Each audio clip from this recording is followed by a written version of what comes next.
تأتي بنور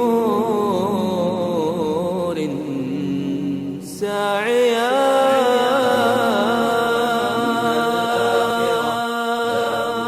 يوما آتية كل الخلائق حاضرة كل السرائر بادية آمنت أن الآخرة لا بد يوما آتية كل الخلائق حاضرة كل السرائر بادية. Many people misunderstand why young people get involved in gangs. People think it's broken families or something. Not necessarily. You always have to look at situations. That life is not a life to live. What did we look for? We looked for fame, we looked for power, we looked for guns, we looked for money, we looked for drugs, women. But that day, they were Catholics, Mexican. When they were burying him, none of that went with him. So we have a phone call from Toronto South Detention Center. How does he support his family and himself from being in a position where he's incarcerated? That's a great question. How to support your family while you're incarcerated, right? Is that your question? Yeah.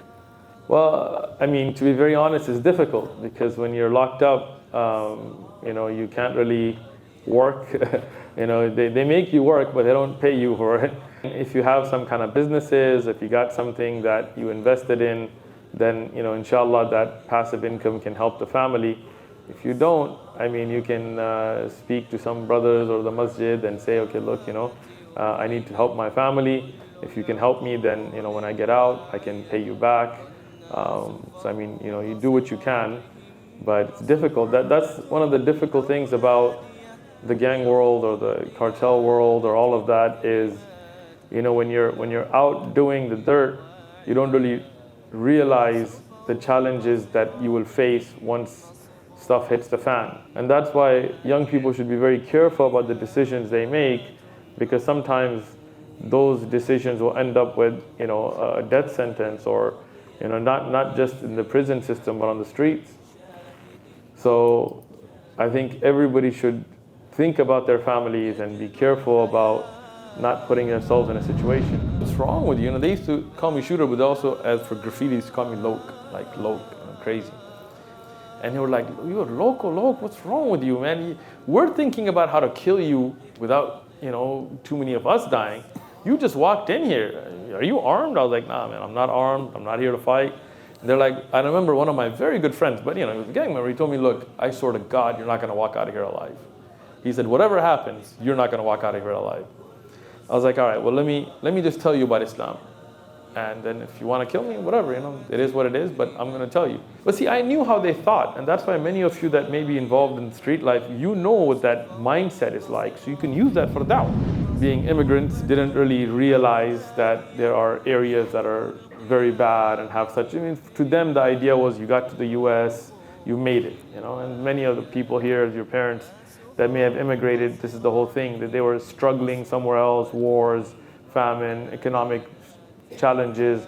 When they get to the US, they think, okay, this is it, we made it to the promised land, not realizing that we have our own challenges and dangers here. But for a while, I had to kind of get away from them, but then now, I kind of came back in to pull as many as I could out.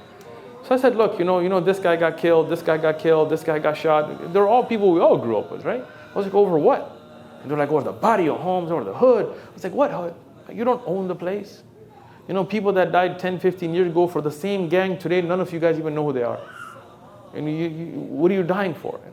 What about your moms? What about your children? What about your family? You think life is just about this? You don't think there's a bigger purpose of life? And so this is the whole point of tonight. You can leave. You're alive. Yeah, there's consequences. You might get killed. I'm not going to sugarcoat it. But I can tell you this, if you stay with that world, there's only two places. Either prison or a grave. That's the only two places you're going to go. There is no third place for, have you ever seen like a 50-year-old gang member with like a, Audi sitting around sipping martinis? No. The most important thing you can do in life, better than $1 million or $1 billion or getting gold and buildings, is to find the purpose of your creation. Because life will end, but this tawheed, this belief in the oneness of Allah will benefit you in this life, in the grave, on the day of judgment, until you enter Jannah. So, you know about Islam already? Any questions? Yes. No. No? No. You're good? Yeah. All right, so do you believe there's only one God that should be worshipped? Yes. Do you believe that God sent prophets? Yes. The last of them being Muhammad, peace be upon him? Yes. Allahu Akbar. We're going to do your shahada. All right. Ashhadu أشهد an أن la لا ilaha إله illallah. إلا الله Wa وأشهد ashhadu anna أن Muhammada محمدا abduhu عبده wa rasuluh. ورسوله. Allahu Akbar. Allahu Akbar. Allahu Akbar. Inshallah, you're my brother now, man. MashaAllah, you're Muslim.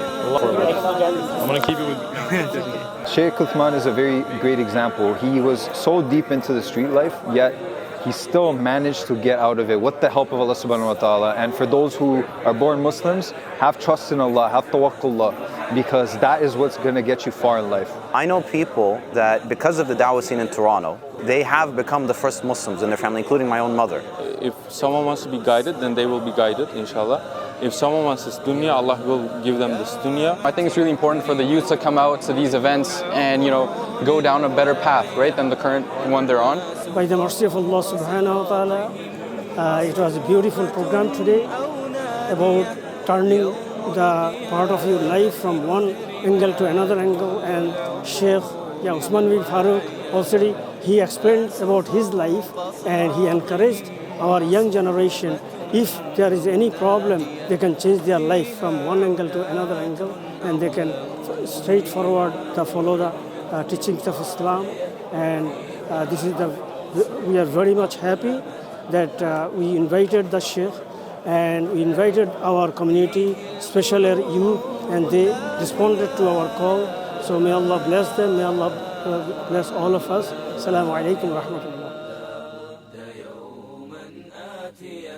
كل الخلائق حاضرة كل السرائر بادية آمنت أن الآخرة لا بد يوما آتية كل الخلائق حاضرة كل السرائر